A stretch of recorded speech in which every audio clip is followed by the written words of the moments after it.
Welcome everyone, I'm Jordan Sharp. We are finishing up the NFC South divisional future odds here at sportsbookreview.com.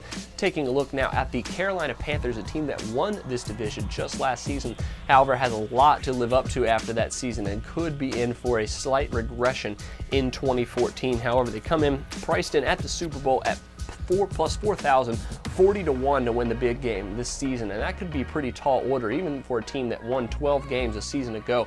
I think they're going to be in for a pretty solid regression due to the fact that they lost a ton on offense. Basically, their entire wide receiving core is completely new this season after the loss of Steve Smith and a couple of other guys that were pretty integral, including Brandon LaFell, to this offense. And now, even after an excellent career season for young Cam Newton, he's going to have to get a new rapport with a bunch of new receivers, and whether or not they have enough in the passing game to get past some of the more prolific passing attacks in this division is yet to be seen. They also lost some pieces on defense. However, I think they did a little bit better job of replacing some of the losses on defense, like Captain Munnerlyn, one of their best corners from last year, but still, Bovada Sportsbook not giving them a whole lot of love in the future odds right now. Their NFC price is currently at plus 2,200, which is not very good considering they won their division last year and won 12 games, only behind a few other teams in the NFC.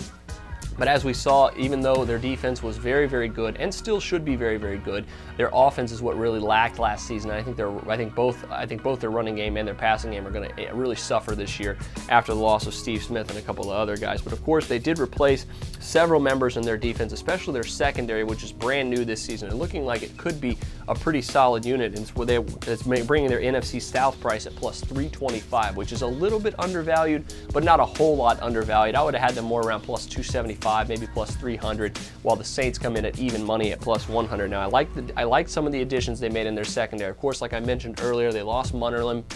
However, brought in Antoine Cason, Thomas DeCloud from the divisional rival Falcons, and also brought in Roman Harper too to add to that secondary. So even though they have a completely remade secondary, completely remade wide receiving core, this team could still win 9 or 10 games and get into the playoffs. But to win the division at plus 325 against the Saints team that's probably going to bounce back rather well this season, not quite sure the Carolina Panthers have enough.